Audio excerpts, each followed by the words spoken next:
Hi guys, welcome to CAD Technologies. Today we are going to see some of the tools that comes under the draft settings. First we are going to see about the polar tracking. It is at the bottom in the draft setting panel. You can get it from here, or else you can get it by pressing the F10 key. So if you are not able to see this icon, you just go to the customization. You can get it from the polar tracking. Okay. So first let it be off, and we can go into draw a line. So if you draw a line, you can see it's toggling between 90 degree and 0 degree. Okay. So suppose if I need a line of 45 degree angle, you can't able to get that line. Okay. For that we are going to use the polar tracking. So just go to this polar tracking, and you can see there is a menu option. So now I am going to use the 45 degrees. So if I take this line command and draw a line, you can see it's toggling further. It's giving a green color line. Okay. It is called as the alignment path. If you move this cursor, you can get at the 45 degree. Okay. So next, if you move further, you get just exactly at the 90 degree mark. Okay. For this purpose, we are using the polar tracking. You can easily get the required angle. Okay.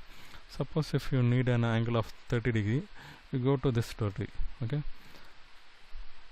And select the line command.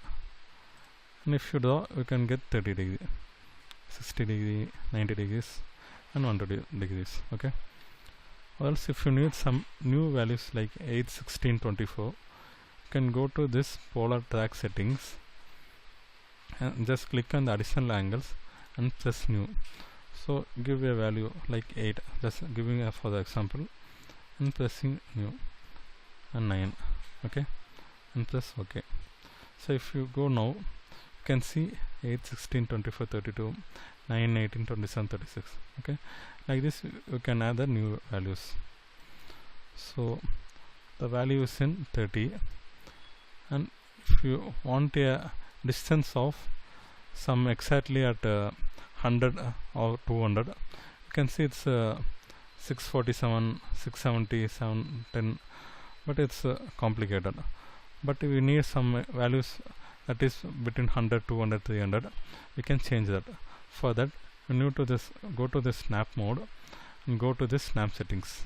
So you have a option called polar spacing. So to enable that, go to polar snap and give the value as 100 and press OK.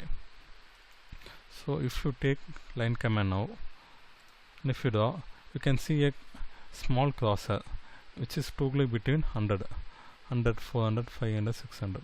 Okay. So like this, you can draw to the required angle and the required dimensions. Okay. So next we are going to see about the selection cycling. It's in the bottom draft setting panel. Okay.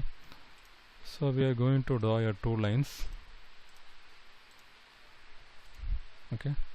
It's in green color. Next we are going to draw a pink line just above the green line. Okay. Now we have two lines at the same place. Suppose I don't want the green line. What if I select this line? We don't know which line is get selected.